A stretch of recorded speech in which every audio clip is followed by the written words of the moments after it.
مجھے ہمارے جو کچھ دوست تھے اسلام آباد میں، انہوں نے کہا کہ پاکستان کا مستقبل جو ہے وہ بڑا مخدوش ہے، ادھر جو جمہوریت ہے یہ برائے نام ہے، بہتر آپ یہ ملک چھوڑ دیں۔ اور پھر انہوں نے مجھے ایک ڈپلومیٹ سے ملوایا، اور ڈپلومیٹ نے مجھے میرے کچھ کہے بغیر ایک پورا طریقہ کار بتایا، آپ اس طرح کریں، یہ کریں، اس طرح اپلائی کریں، یہ لیٹر لیں اور ہم آپ کو پولیٹیکل اسائلم دلوا دیں گے، لیکن دل نہیں مانا۔ اور اس کے بعد بھی بہت سے ایسے موقع ملے۔ ایک واقعے کا ذکر کیا ہے ملک صاحب نے، تو وہ بھی کیونکہ چودھری اعتزاز صاحب یہاں بیٹھے ہیں تو میں آپ کو بتانا چاہتا ہوں کہ ایک دن چودھری اعتزاز صاحب جو ہیں وہ مجھے ہاسپٹل میں دیکھنے آئے، آغا خان ہاسپٹل کراچی میں۔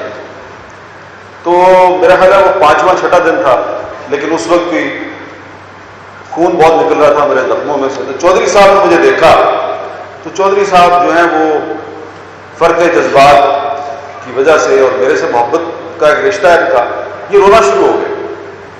اب یہ میرے سرانے بیٹھ کے روئے جا رہے ہیں، اور میں اتنے دن سے رویا نہیں تھا، تو میں بھی چودھری صاحب کو دیکھ کے میں نے بھی رونا شروع کر دیا۔ تو جب چودھری صاحب چلے گئے تو ڈاکٹر آیا، ڈاکٹر نے کہا یار آپ 5-6 دن نہیں روئے، تو اب آپ کیوں روئے؟ میں نے کہا جی وہ چودھری صاحب رو رہے تھے، تو میں اس لیے رو رہا تھا کہ چودھری صاحب رو پڑے، تو باقی تکلیف کی وجہ سے میں نہیں رویا۔ اس کے بعد انہوں نے مجھے کہا کہ آپ کو ہم نے یہ بتانا ہے کہ کچھ ہم پہ ذرا پریشر ہے، تو آپ کے لیے ایک ایئر ایمبولینس آئی ہے UAE سے، وہ لینڈ کر گئی ہے کراچی میں، اب ہم آپ کو 2 گھنٹے میں ادھر سے لے کے جائیں گے اور پھر خدا حافظ، اب آپ کا باقی علاج جو ہے وہ باہر ہوگا۔ میں بڑا حیران ہوا، میں نے کہا کہ ایسی کون سی ٹریٹمنٹ ہے جو آپ نہیں کر سکتے اور وہ باہر ہونی ہے؟ انہوں نے کہا جی کہ 2 گولیاں جو ہیں آپ کی وہ ہم نہیں نکال سکتے، وہ نکلوانی ہے۔ تو اس دوران میں چپ کر گیا۔ تو چودھری صاحب میرا ایک کلیگ جو ہے وہ آیا میرے پاس، اور اس نے مجھے ایک چیز دی، ایک دھاگا سا تھا۔ میں نے کہا یہ کیا ہے؟ اس نے کہا یار نیچے ہاسپٹل کے لان میں بہت سے لوگ آپ کے لیے دعائیں مانگ رہے ہیں، تو یہ کوئی غریب عورت ہے، بلوچستان کی ہے، یہ اس نے کوئی کہا کہ یہ امام زامن ہے، 5-10 روپے کا، یہ اس کو دے دو۔ تو میں نے اپنے کلیگ سے کہا ذرا جا کے پوچھو یہ عورت کدھر سے آئی ہے اور اس نے امام زامن مجھے کیوں بھیجا ہے؟ تو وہ واپس گیا اور آیا، اس نے کہا تربت سے آئی ہے، اور وہ کہتی ہے کہ میرا بیٹا جو ہے وہ لاپتہ ہے، تو یہ مجھے پتا ہے اس کو اس لیے گولیاں ماری ہیں کہ یہ لاپتہ لوگوں کے لیے آواز اٹھاتا ہے، تو اس لیے میں اس کا تربت سے پتہ لگ گیا۔ میں نے فوراً ڈاکٹر کو بلایا، ڈاکٹر انعام پال صاحب۔ میں نے ڈاکٹر صاحب کو کہا ڈاکٹر صاحب میں نے پاکستان سے نہیں جانا۔ کہتے ہیں کیوں؟ میں نے کہا لوگ میرے لیے دعائیں مانگ رہے ہیں، تو میں یہ اپنے لیے دعائیں مانگنے والوں کو چھوڑ کے چلا جاؤں، میں نے پاکستان سے نہیں جانا۔ تو یہ میں نے ایک واقعات آپ کو اس لیے سنائے ہیں کہ اس وقت پاکستان میں جو لوگ موجود ہیں، جس میں سے بہت سے لوگ اس وقت آپ کو اسٹیج پہ بیٹھے ہوئے نظر آ رہے ہیں، یہ بھی پاکستان سے باہر جا سکتے تھے، ان کو بھی بڑے مواقع ملے، لیکن یہ نہیں گئے۔ انہوں نے فیصلہ کیا کہ ہم نے ادھر ہی رہنا ہے اور ادھر ہی اسٹرگل کرنی ہے۔ اور میں ایسے بھی لوگوں کو جانتا ہوں جو آپ کی طرح پاکستان کے حالات سے پریشان ہو کے آپ پاکستان آئے ہیں، تو بہت سے لوگ باہر سے پاکستان آئے ہیں یہ ریسنٹ پاسٹ میں، پچھلے 5-6 مہینے میں، اور ادھر ہی رہ گئے ہیں، اور ان میں سے کچھ ایسے بھی ہیں جو گرفتار بھی ہو گئے اور ابھی تک جیل میں ہیں۔ تو یہ ایک بڑی بہادر قوم ہے اور اس میں بڑی ریزیلینس ہے۔ اور عبداللہ ملک صاحب نے جب مجھے دعوت دی تو مجھے نہیں تھا پتا، ڈاکٹر نصر صاحب کے بارے میں نہیں پتا تھا، تو ملک صاحب نے کہا جی کہ ہم نے سول لبرٹیز پہ اور ہیومن رائٹس پہ ایک تقریب کا اہتمام کیا تو آپ نے ضرور آنا ہے۔ تو میں نے یہی سوچا کہ یہ تو عبداللہ ملک ہے، یہ تو جب پرویز مشرف کے دور میں مجھ پر پابندی لگی تھی اس وقت بھی یہ ہمارے ساتھ تھا، بعد میں جب بھی پابندی لگی، 2 سال پہلے بھی جب میرے پہ پابندی تھی عمران خان صاحب کے دور میں، اس وقت بھی یہ ہمارے لیے مظاہرے کرتے تھے، تو آج بھی انہوں نے لوگوں کو اکٹھا کیا ہوا ہے۔ تو جن مقاصد کے لیے انہوں نے آج ہم سب کو یہاں اکٹھا کیا ہے، وہ کوئی نئے مقاصد نہیں ہے. ہو سکتا ہے کچھ لوگوں کے لیے نئے ہوں. جو صورتحال آج ہمیں درپیش ہے یہ ہمارے لیے کوئی نئی صورتحال نہیں ہے، کیونکہ ہم تو اس پہلے بھی صورتحال سے گزرے ہیں. تو عبداللہ ملک صاحب کے نہ مقاصد نئے ہیں، نہ جس صورتحال کے خلاف وہ آواز اٹھا رہے ہیں نہ وہ صورتحال نہیں ہے. صرف جن لوگوں نے یہ صورتحال کریٹ کی ہے ان کے چہرے بدل گئے، اور وہ جو چہرے ہیں وہ ایک اسکول آف تھاٹ ہے، ایک مکتبہ فکر ہے. ان کا تعلق اس مکتبہ فکر سے ہے. اور بڑے ہی ادب کے ساتھ آپ نے ڈاکٹر صاحب قومی مفاد کا ذکر کیا. میں قومی مفاد کو نہیں مانتا. آپ نے کہا کہ ذاتی مفاد کو قومی مفاد پہ ترجیح نہ دیں. قومی مفاد کوئی چیز ہے ہی نہیں ہے. اصل چیز ہوتی ہے پبلک انٹرسٹ، عوامی مفاد ہے اصل چیز. قومی مفاد کے نام پہ آپ کوئی بھی جھوٹی کہانی گھڑ سکتے ہیں، جیسا کہ آج کل بھی آپ کو بہت سی کہانیاں سنائی جاتی ہیں. ٹھیک ہے، تو عوامی مفاد کے نام پہ آپ جھوٹ نہیں بول سکتے، کیونکہ یہاں پہ دو بہت بڑے کانسٹیٹیوشنل ایکسپرٹ بیٹھے ہوئے ہیں. تو جو 184(3) ہے کانسٹیٹیوشن کا ایک آرٹیکل ہے، تو اس میں بھی پبلک انٹرسٹ کا ذکر ہے، عوامی مفاد کا ذکر ہے. تو عوام ہوں گے تو قوم بنے گی نا. جب عوام ہوں گے تو قوم بنے گی. یہاں پہ کہتے ہیں کہ قومی مفاد پہلے ہے اور عوام بعد میں. ہم یہ سمجھتے ہیں کہ پہلے عوام ہے اور پھر قومی مفاد ہے. جو عوام کا مفاد ہے وہ قومی مفاد ہے.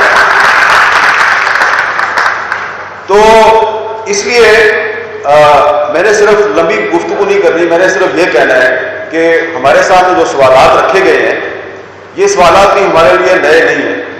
لیکن کیونکہ آپ لوگ جو ہیں آپ نے نو اور نیور کے نام سے ایک موومنٹ شروع کیا ہے جس پہ ہم آپ کے شکر گزار ہیں، اپریشیٹ کرتے ہیں.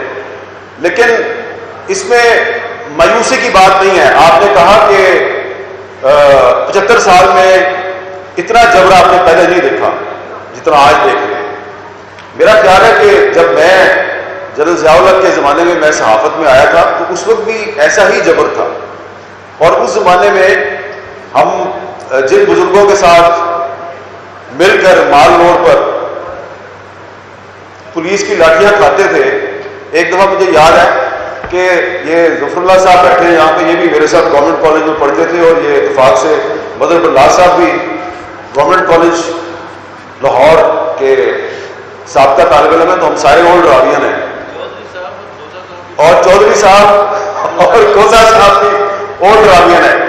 ایک دفعہ یہ 1983 کی بات ہے، 1983 کی بات ہے کہ ہمیں پتہ چلا کہ آج مال روڈ پہ کوئی وکیلوں نے جلوس نکالنا ہے، اور جنرل ضیاء الحق کا زمانہ تھا تو وہاں پہ خواتین کے حقوق کے لیے بھی بات ہوگی.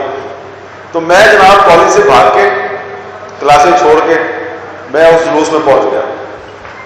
جب میں اس جلوس میں پہنچا تو میں نے دیکھا وہ میرے والد صاحب بھی ادھر پہنچے ہوئے ہیں جو یونیورسٹی کے پروفیسر ہیں. تو میں نے دل میں سوچا یار یہ بندہ یونیورسٹی کا استاد ہے، اس کا کیا کام ہے اس مظاہرے میں. اور اتنی دیر میں ادھر حبیب جالب صاحب بھی آ گئے، آسما جہانگیر بھی آ گئی، اور چودھری صاحب کی اہلیہ ہماری بھابھی بشرا اقتدار صاحبہ وہ سب سے آگے آ گئے. اور تھوڑی دیر میں جناب جالب صاحب نے وہ نظمیں پڑھی اور اس کے بعد پولیس کا لاٹھی چارج شروع ہوا. تو بشرا آپا اور آسما جہانگیر اور حبیب جالب سب کو مار پڑ رہی اور بیچ میں ہمیں بھی مار پڑ رہی. تو اس کے بعد وہ ایک لمبی کہانی ہے، وہ کبھی چودھری صاحب آپ کو سنائے تو زیادہ بہتر ہے کہ چودھری صاحب بعد بات پورے خاندان سمیت جدوجہد کر رہے تھے، بیوی بھی مار کھا رہی ہے اور چودھری صاحب بھی جیل میں تھے.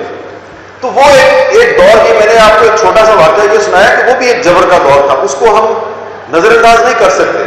پھر اس کے بعد جو جمہوری حکومتیں آئیں ان کے ادوار میں بھی یہ جبر کا سلسلہ جاری رہا. پھر پرویز مشرف کا دور، آپ یہ مت بھولیں کہ پرویز مشرف کے دور میں جو پاکستان میں انفورس ڈس اپیرنسز جبری گمشدگیوں کا جو سلسلہ شروع ہوا وہ آج تک جاری ہے. اس وقت بھی کوئٹہ پریس کلب کے باہر ابھی جب میں آپ سے بات کر رہا ہوں کوئٹہ گولکنڈا پریس کلب کے باہر ایسے خاندان بیٹھے ہوئے ہیں، ایسی عورتیں اور ایسے بچے جو ہیں وہ اس وقت وہاں پہ بھوک ہڑتال پہ بیٹھے ہوئے ہیں آج بھی، جن کے والدین کو پرویز مشرف کے دور میں اٹھایا گیا 2001 میں 2 3 4 5 6 7 8 اور وہ بندہ بیچتا رہا، جہاں سے آپ آئے ہیں نا ان ممالک کو بیچتا رہا۔ تو آپ جا کے ان سے پوچھیں کہ جبر کیا ہوتا ہے، تو اور وہ سلسلہ آج تک جاری ہے، اور یہ آئین کے آرٹیکل 10 کی خلاف ورزی ہے۔ آرٹیکل 10 کہتا ہے کہ آپ کسی کو گرفتار کرتے ہیں تو 24 گھنٹے میں اس کو آپ کورٹ میں پیش کریں۔ تو پہلے تو ہمارے بہت سے دوستوں کو یہ نہیں تھا پتا، اب پچھلے 1 سال میں اور خاص طور پہ پچھلے 2 مہینے میں بہت سے لوگ جو ہیں ان کو پتا چلا ہے کہ یہ جو ہم آواز اٹھاتے تھے جبری گمشدگیوں کے خلاف اور یہ عبداللہ ملک صاحب مظاہرے کرتے تھے، کیا وجہ تھی؟ جب ہم پہلے کہتے تھے مسنگ پرسنز کا سلسلہ بند کیا جائے تو ہم غدار تھے اور ہمارے ساتھ ذاتی لڑائی تھی۔ تو یہ آئین کا آرٹیکل 10 سے لے کے 19 تک، باقی بھی آرٹیکل ہیں، 10 سے لے کے 19 تک جو آرٹیکل ہے، ان آرٹیکلز میں جو ہیومن رائٹس انشور کیے گئے ہیں ہمارے کانسٹیٹیوشن میں، ان کی وائلیشن آج سے نہیں ہو رہی، سال ہر سال سے ہو رہی ہے۔ لیکن اب آپ پوچھیں گے کہ جناب اس کے باوجود امید کدھر ہے؟ اور میں آپ کے سامنے اگر کھڑا ہوں تو میں پاکستان سے کیوں نہیں بھاگا اور میں کیوں کہہ رہا ہوں کہ ہم ابھی تک لڑیں گے؟ اس کی وجہ بڑی سمپل ہے کہ 1956 کا آئین ٹوٹا، واپس نہیں آیا۔ 1962 کا جو صدارتی آئین تھا وہ خود ہی آئین بنانے والے نے توڑ دیا، واپس نہیں آیا۔ یہ جو 1973 کا کانسٹیٹیوشن ہے یہ بار بار واپس آتا ہے۔ اس کو 1977 میں جنرل ضیاء الحق نے توڑا اور پھر وہ مجبور ہوا کہ الیکشن کروائے، اور پھر ایک غیر جماعتی اسمبلی اس نے اس آئین کو پورا بحال نہیں کیا لیکن بحال تو کیا۔ اس کے بعد Pervez Musharraf, darling of the United States of America, تو وہ جو ڈارلنگ تھی ویسٹ کی، اس نے 1999 میں بھی اس آئین کی خلاف ورزی کی اور پھر 2007 میں بھی خلاف ورزی کی۔ 1999 میں بھی یہ آئین واپس آیا اور 2007 میں اس نے خلاف ورزی کی، پھر واپس آیا۔ اور آج جب کہ میں آپ سے بات کر رہا ہوں تو یہ آئین بظاہر موجود ہے لیکن یہ موجود نہیں ہے کیونکہ اس کی خلاف ورزی ہو رہی ہے۔ تو میری نظر میں جب سے 2 صوبائی حکومتیں توڑی گئی اور 90 دن کے اندر الیکشن نہیں ہوا تو یہ ایک بہت بڑی وائلیشن ہے کہ 90 دن کے اندر الیکشن نہیں ہوا اور یہ آئین کی بہت بڑی خلاف ورزی ہے۔ اس لیے میں سمجھتا ہوں کہ یہ آئین ایک طرح سے ہے بھی ہے اور نہیں بھی ہے، پاکستان میں جمہوریت ہے بھی ہے اور نہیں بھی ہے۔ تو یہ آئین جو ہے یہ معطل ہے، لیکن مجھے یقین ہے کہ یہ آئین جو ہے یہ اپنی طاقت کو منوائے گا کیونکہ یہ واحد آئین ہے جو عوامی طاقت سے بنایا گیا۔ تو یہ اپنی ہیڈرک مکمل کر چکا ہے، 3 دفعہ بحال ہوا ہے اور اب 4تھی دفعہ پھر معطل ہے، یہ دوبارہ بحال ہوگا۔ اور جب تک یہ آئین بحال نہیں ہوتا تو ہماری جدوجہد جاری رہے گی۔ لیکن اس کی بحالی کے لیے صرف میں نے اور آپ نے آواز نہیں اٹھانی۔ یہ آئین جو ہے یہ بار بار معطل کیوں ہوتا ہے؟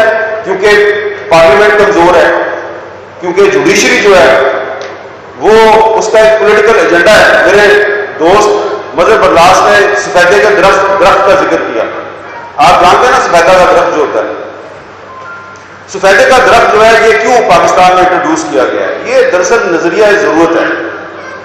سفیدے کا درخت اس لیے لگایا جاتا ہے کہ یہ جلدی لمبا ہو جاتا ہے، یہ جلدی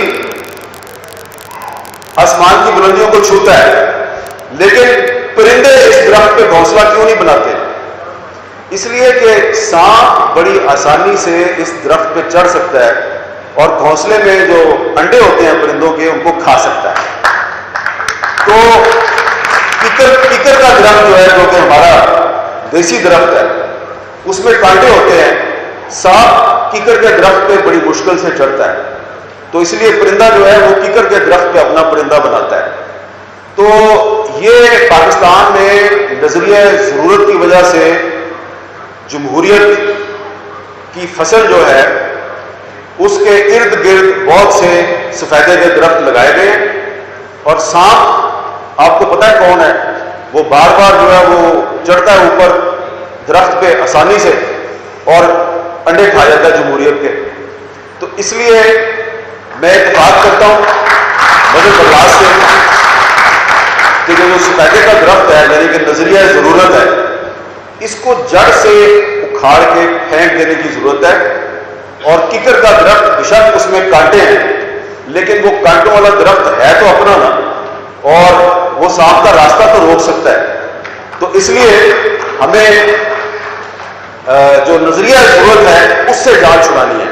تو پارلیمنٹ کو بھی اپنا کردار ادا کرنا ہے، جوڈیشری کو بھی کردار ادا کرنا ہے. جب پارلیمنٹ اور جوڈیشری کردار ادا کرے گی تو اس کے بعد پھر جو میڈیا ہے وہ بھی وہ کردار ادا کر سکے.